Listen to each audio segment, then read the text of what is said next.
Olá, paz do Senhor Jesus. Nós estamos aqui com o nosso programa Cronologia Bíblica, Histórico e Profético da TV Manaim. E a TV Manaim ela está vinculada à Igreja Cristã Maranata. E neste programa nós temos falado, nos episódios, da parte cronológica da Palavra de Deus, da Bíblia. Nós estamos numa fase onde nós estamos vendo cronologicamente os evangelhos, tratando aqui do ministério do Senhor Jesus, todos os aspectos que envolveram ali o seu ministério, a sua vida, os milagres, os sermões, as pregações do Senhor, todos os atos ali daquele que é o Salvador da humanidade. Comigo aqui no estúdio está o pastor Roberto Pedra. Seja bem-vindo novamente, pastor. A paz do Senhor Jesus. A paz do Senhor, pastor Alex. A paz do Senhor a todos os irmãos. Pastor Roberto, no episódio passado, nós falamos sobre o nascimento do Senhor. E todos os fatos ali que envolveram esse momento, a experiência ali em Belém, o nascimento do Senhor na manjedoura, a experiência dos pastores que estavam no campo apacentando, a apresentação do Senhor Jesus no templo ali, a oferta de José e de Maria ali, as duas pombinhas ali, mostrando a oferta do pobre. Mas os fatos continuam a se desenrolar, porque Jesus permanece um tempo ali em Jerusalém, em Belém, em Jerusalém, nas cercanias ali, porque o trajeto era muito difícil, o retorno para casa, havia a recuperação de Maria, que acabara de dar à luz. Sim. E nós vamos ver aqui alguns fatos ainda, que ainda circundam ali, o nascimento do Senhor. Mas nós vamos ver que nós vamos dar um salto, nós vamos chegar, vamos andar um pouco mais na linha do tempo aqui. Eu gostaria que colocasse o próximo quadro, só para nós nos situarmos aqui cronologicamente. E como nós falamos, nesses primeiros episódios nós estamos nos embasando aqui nos evangelhos de Mateus e Lucas, que Mateus e Lucas vão tratar mais dessa parte e dessas experiências. Então, por exemplo, no capítulo 2 de Mateus, dos versos de 1 a 12, nós vamos começar em 4 a.C., Nós já falamos a respeito dessas datas, porque houve um erro na época, de um religioso na hora de adequar o calendário, tendo como marco o nascimento do Senhor, e hoje nós vemos que houve esse erro aí de 5 anos aí. Sim. Mas no ano de 4 a.C., houve a visita dos magos do Oriente. Após Jesus nascer, esses magos vêm do Oriente para visitá-lo ali. No capítulo 2, continua, do verso 13 ao 20. Mostra ali um momento, porque após a visita dos magos, Herodes tem conhecimento, que era o rei ali, o governante da época, e há uma ameaça ali, e a família ali de Jesus vai para o Egito, a fuga para o Egito, e é o título do nosso episódio, Fuga para o Egito.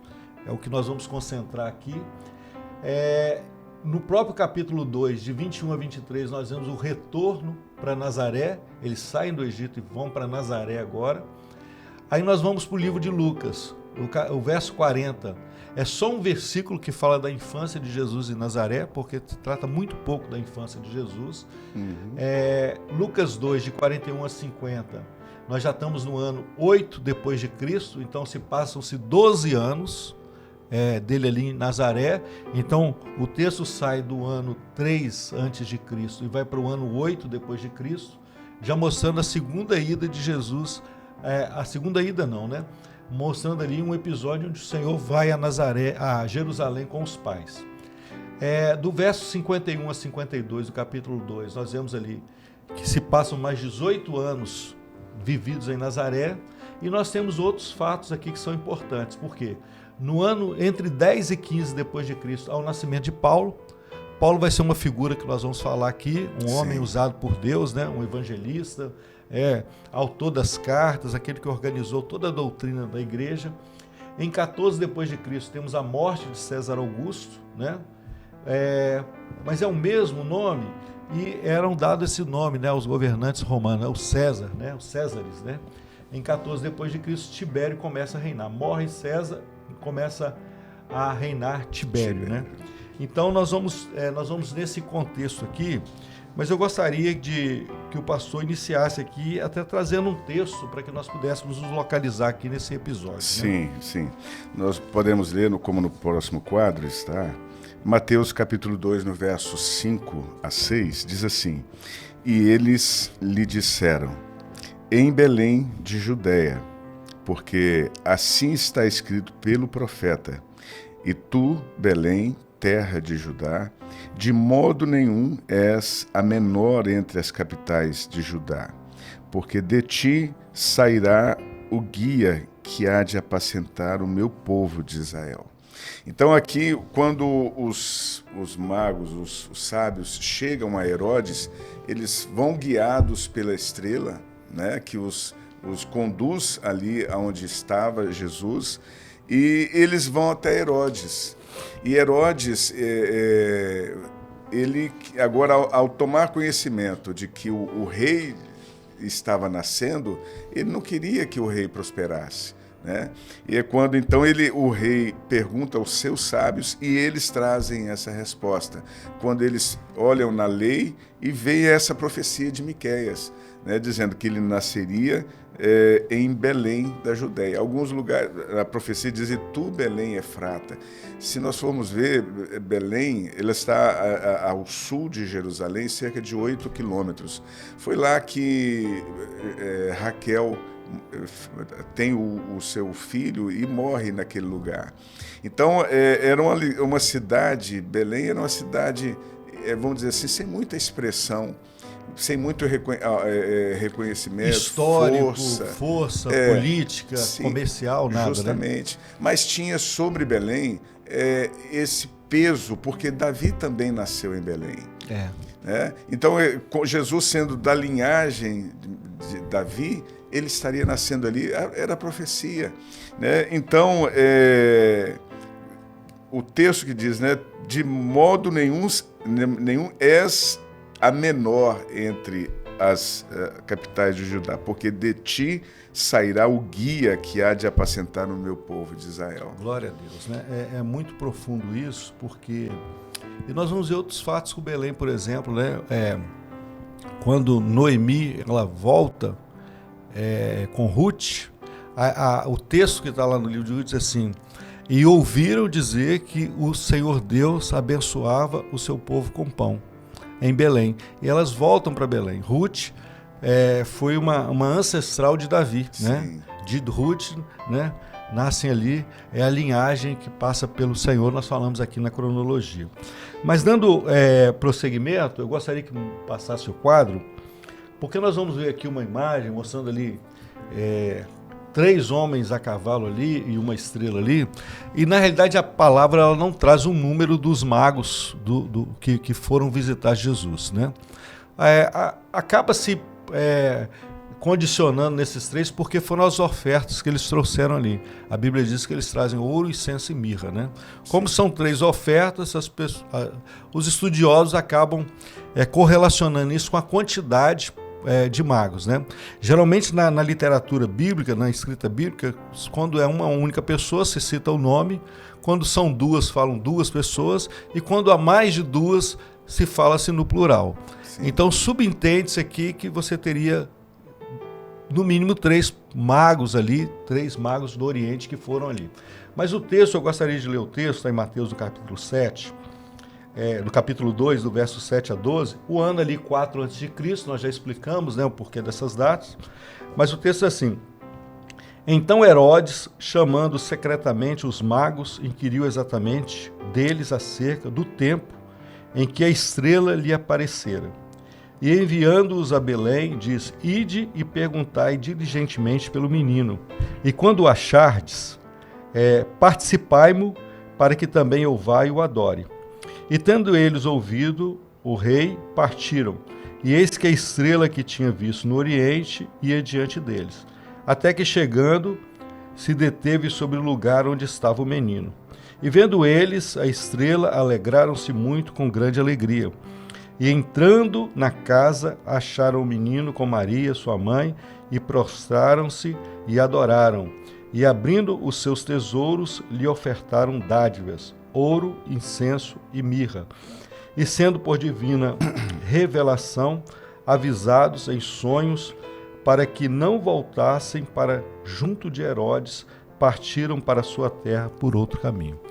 Então, mostrando aqui toda a experiência desses homens, né? Historicamente, o período que Israel esteve no exílio, por certo, os povos ali do Oriente tiveram contato com as profecias, né? As profecias de Daniel, aquilo que foi relatado a respeito dos últimos tempos, a respeito até do próprio Senhor Jesus, os textos bíblicos, as transmissões que eram feitas, até mesmo orais, sobre aquilo que estava escrito, né, as profecias daquele momento. Então esses homens, por certo, eles tiveram contato com isso, né?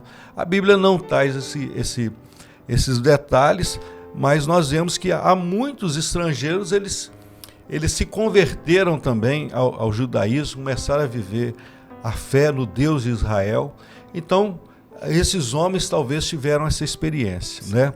Eles aparecem uma estrela, e o termo magos não era porque hoje a gente relaciona muito mago com magia, etc., mas era o termo que era usado para atribuir àqueles que eram estudiosos, né, dos astros, das estrelas, os movimentos, né? Então, por certo, aqueles homens eles viram isso, né? Mas é interessante porque o que o texto mostra, né?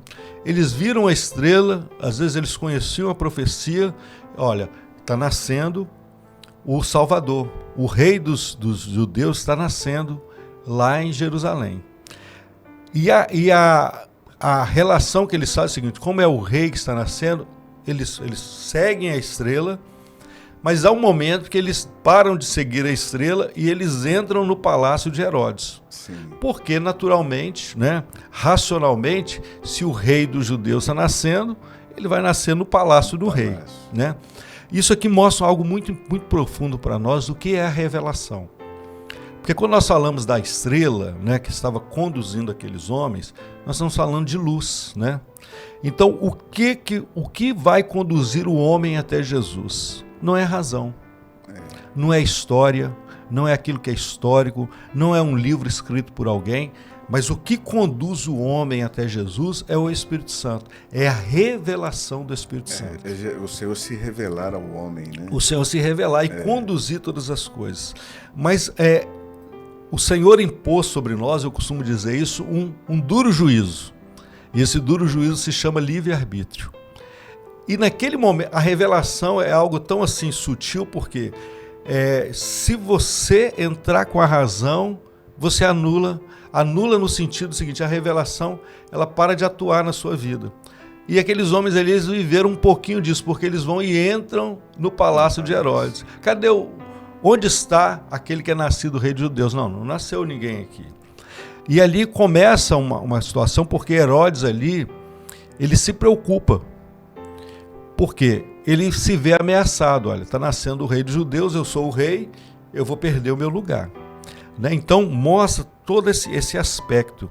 E é interessante que o texto mostra que a estrela não é citada mais dentro do palácio. Quando eles saem ali e os principais dos sacerdotes dizem: olha, o texto que você leu, olha, a profecia lá em Miqueias diz que ele nasceu em Belém. Ele não vai nascer aqui, ele vai nascer em Belém. Então vocês podem ir para Belém. E Herodes agora, ele chama aqueles nomes. O texto diz assim, secretamente, diz assim: olha, vocês vão, e se vocês encontrarem o menino, me chame que eu também vou adorá-lo. Isso aqui era uma astúcia ali daquele homem, porque o objetivo de Herodes era matar a Jesus, né? Então, nós vemos um outro aspecto, porque às vezes o mundo, né, aquilo que às vezes nos cerca, vai nos fazer esse convite, né? Olha, você pode ir adorar a Jesus, você pode ter uma vida com Jesus, mas me chama para ir junto. Porque Herodes representava ali o governo daquele mundo, representava a idolatria, aquilo que era humano, aquilo que era a velha vida. Sim. Então o convite de Herodes: olha, vocês podem ir, mas me chama para ir junto, para que eu possa estar junto ali. Mas o objetivo disso era o quê? Matar a Jesus, né?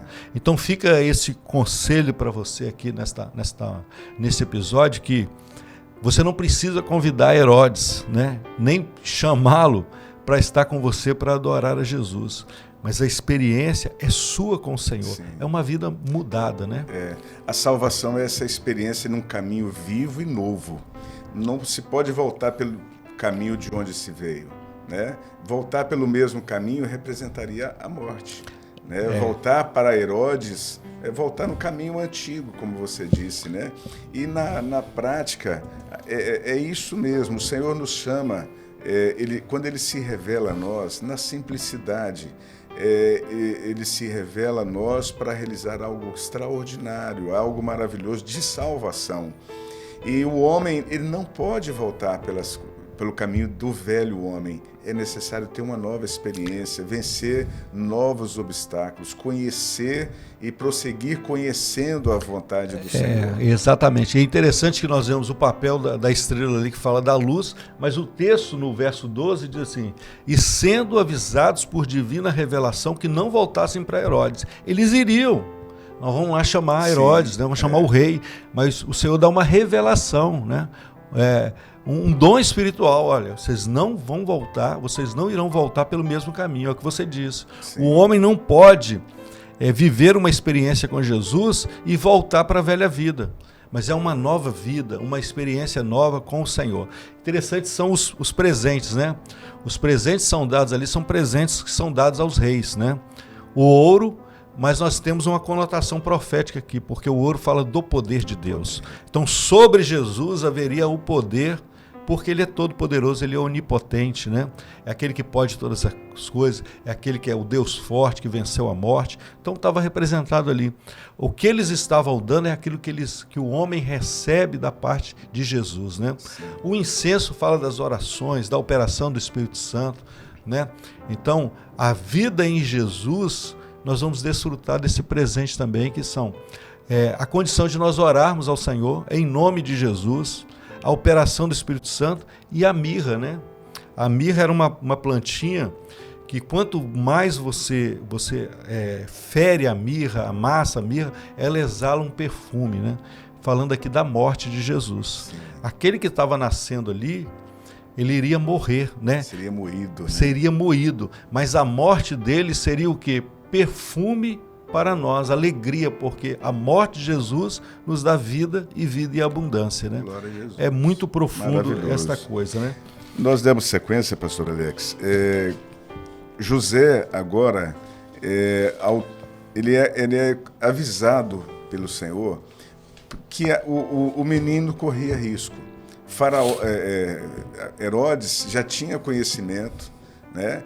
E o Senhor agora revela a José que eles saíssem dali e fossem para o Egito, para que não fossem, porque Herodes ele solta uma ordem que fosse mortos os meninos, que matasse os meninos, e ele foge então para o Egito, né? O Egito, ele naquele tempo, ele era bem receptivo aos israelitas, né, o povo hebreu, porque ali ainda estava sob o domínio dos faraós ptolomaicos, né, a expressão, desculpe se eu falei errado, como Cleópatra, Sétima. Então ela estava sob o domínio desses governadores e era receptivo. Posteriormente, o Egito ele é integrado oficialmente ao Império Romano cerca do ano 31. Ele é integrado ao governo romano, aí passa a estar sob o domínio romano. Então, quando eles então vão para o Egito, historicamente, é registrado, isso historicamente, porque a Bíblia não menciona onde eles ficaram no Egito. A cidade específica, o local específico. Há atribuições de alguns lugares onde se diz que ele passou, que eles tiveram algum tempo, historicamente falando, né? Então, Alexandre o Grande, no ano 332, ele agora... a comunidade judaica prosperou sob o domínio agora dos faraós, né, de origem grega. Então, mas ali agora, quando Alexandre o Grande ele passa a dominar, o idioma grego também passa a prevalecer no Egito ali também. Muitas pessoas aprendem e é quando surge agora a versão da Bíblia, do Velho Testamento, é chamada Septuaginta, né? Que é o Velho Testamento traduzido para o grego. Então é nesse contexto ali que eles fogem para aquele lugar até o momento que são informados que Herodes é morto, né? E retornam novamente. Quando há segurança, eles retornam ali para Israel, né? Sim. Eles voltam ali. É interessante que isso é profetizado também no Velho Testamento, né? Do Egito chamei o meu filho, né? Então então são as profecias se cumprindo ali na vida do Senhor Jesus, sim, né? Sim. Então nós estamos mostrando isso aqui. Mas dando prosseguimento, então a família fica ali, Herodes é morto, né? Está relatado no capítulo 2 de Mateus, nos versos 13 a 18, né?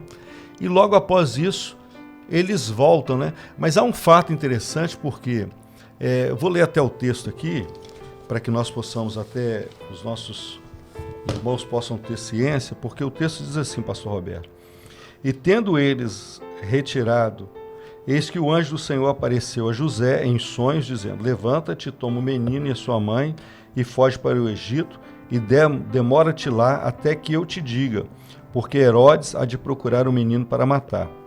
E levantando-se eles, tomou o menino e sua mãe de noite e foi para o Egito. E esteve lá até a morte de Herodes, para que se cumprisse o que foi dito da parte do Senhor pelo profeta, que diz: do Egito chamei o meu filho. Então havia uma profecia, né? Sim. Tudo isso foi profetizado, Sim. já estava profetizado pelo Senhor. Então Herodes, vendo que tinha sido iludido pelos magos, irritou-se muito e mandou matar todos os meninos que havia em Belém e em todos os seus contornos, de 2 anos para baixo, segundo um tempo que diligentemente inquiria dos magos.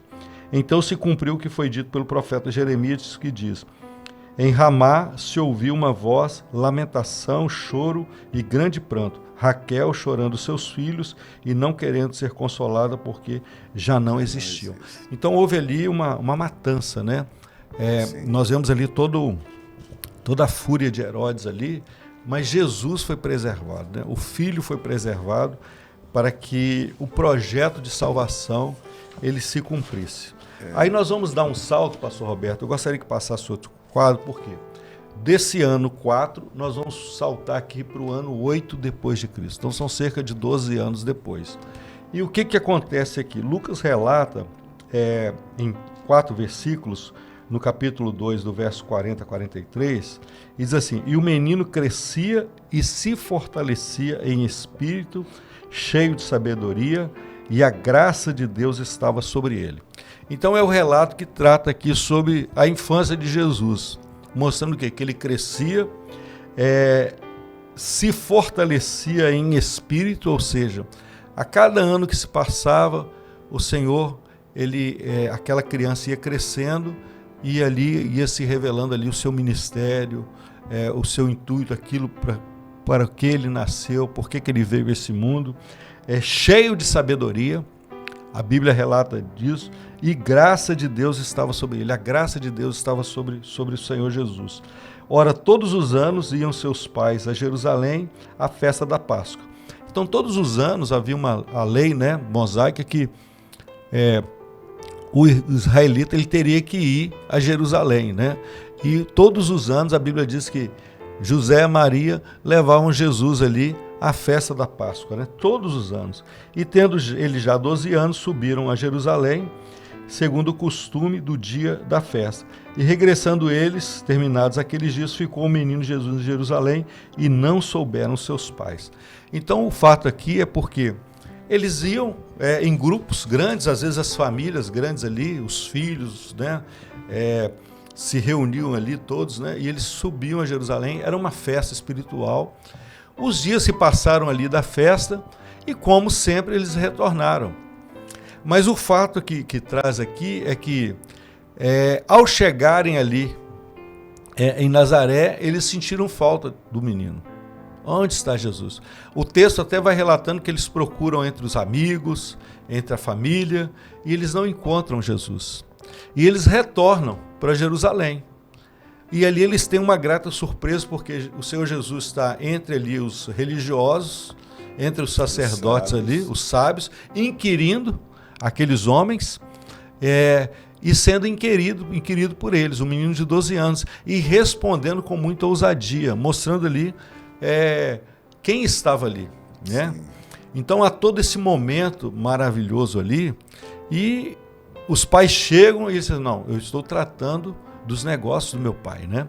Mas é interessante isso aqui porque há uma aplicação muito profunda para nós, porque nós como pais, nós temos que ter esta mesma posição de José e Maria, porque todos os anos eles subiam com o menino até Jerusalém.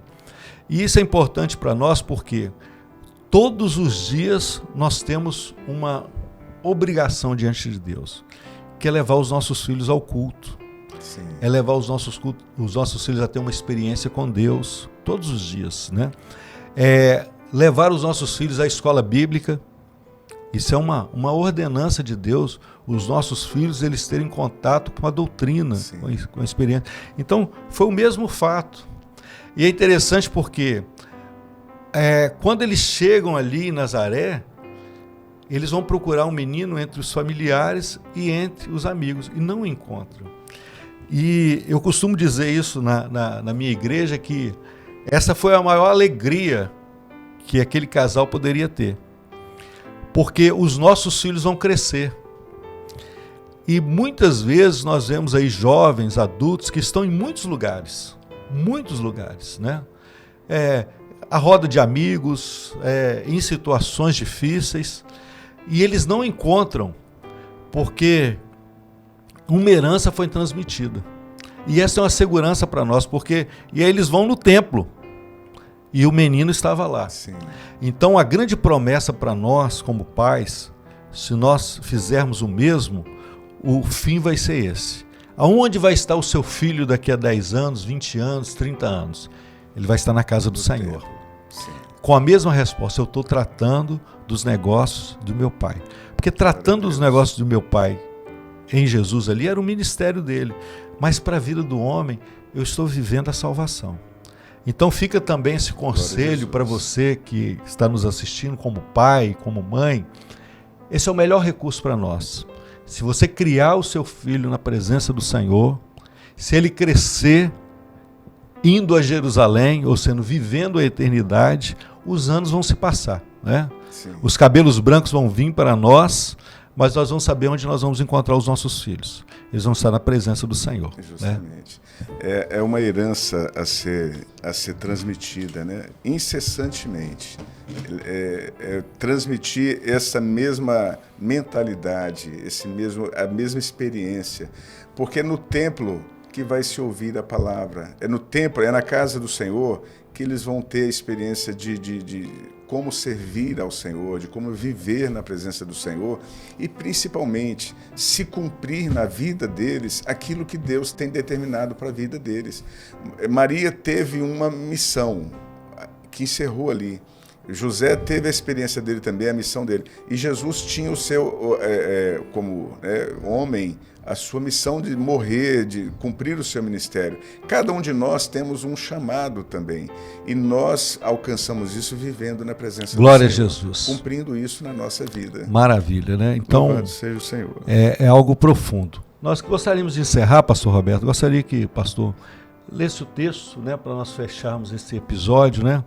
O tempo passa muito rápido quando nós falamos do Senhor, né, dos milagres, da bênção de Deus, mas encerrar esse episódio, né, com um texto, eu acho que marca muito as nossas vidas, né? Sim.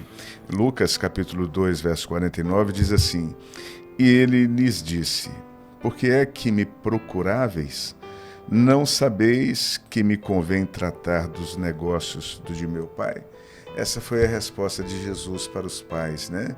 Enquanto Maria e José estavam envolvidos na festa, Jesus estava preocupado com o projeto do Pai, né? E esta também é a posição da igreja hoje, né?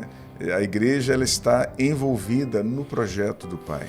Há muitas coisas que querem desviar a atenção do homem daquilo que é profético, daquilo que são outros caminhos, mas ele tinha aqui já a consciência do projeto do Pai, que era soberano, que é acima de todas as coisas. E o Senhor também tem para mim, tem para você esse entendimento, o entendimento que importa cuidar dos negócios do Pai.